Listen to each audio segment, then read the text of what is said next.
take the issues, I would say, away from um, social dynamics or procedures put in place by the Western world, you will learn that there is also another um, probable impact that I would say um, may be affecting the ability for colored people to actually grow and perhaps even tap into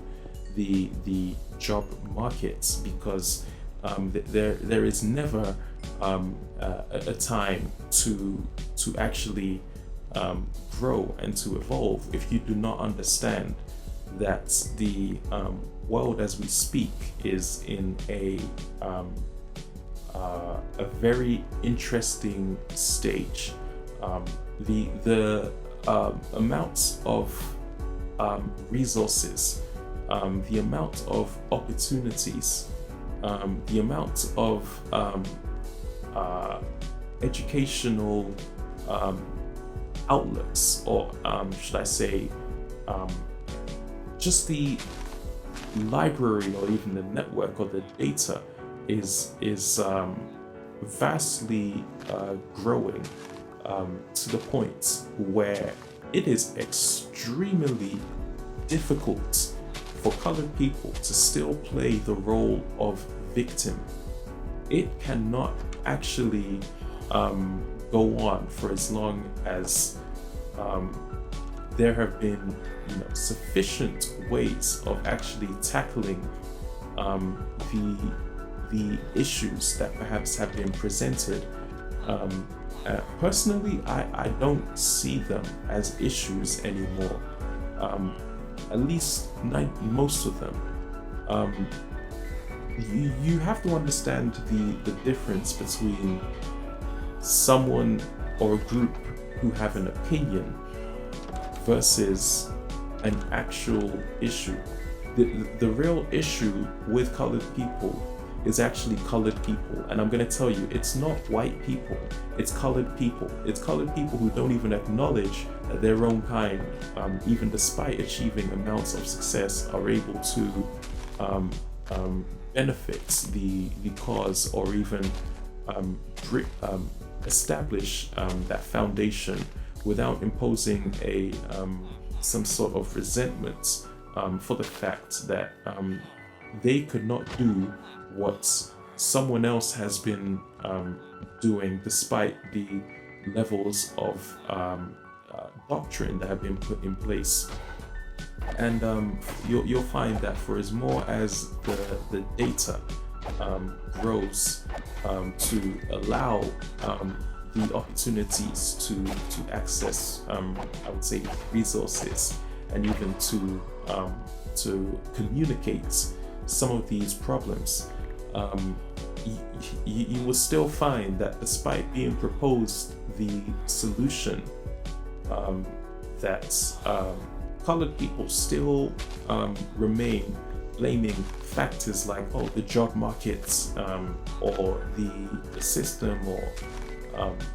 but the thing is, that we've known for a very long time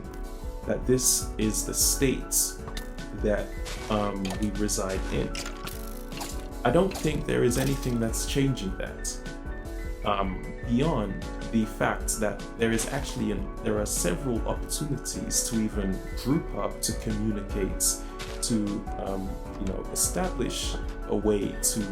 form together a sense of leadership and bond with these struggles. But sadly, you will find that there are ways in which I would say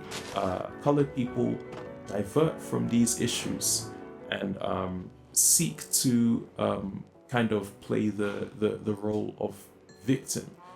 and to not really establish thoughts or beliefs, or concepts, or even tap into the data or the resources that are available at the disposal to kind of receive the necessary equipment, or perhaps even the tools that can be helpful in managing or situating the present circumstances. And the more you understand that there will never be a turnaround point for as long as the finger keeps getting pointed, there will also be a degree to which the more this problem experiences delay, the more this problem experiences lack of communication, the more this problem persists in becoming a reason of an excuse rather than an opportunity to turn around. There will definitely be levels to which those social barriers and perhaps even political, economic, and societal barriers will still keep colored people at the very low structure, and for as long as this structure becomes the reality for colored people, and these colored people refuse to actually refer to the very small percentage of perhaps immigrants who have their own structure and have not been built off of westernized structure, you will find that there are actually opportunities and there are ways to work around the job market, or losing jobs, or the lack of resources, and you will find that even just in one group of people who have perhaps proposed a solution good enough to stop complaining, that there is indeed probably more to take out of the situation than you can give complaining.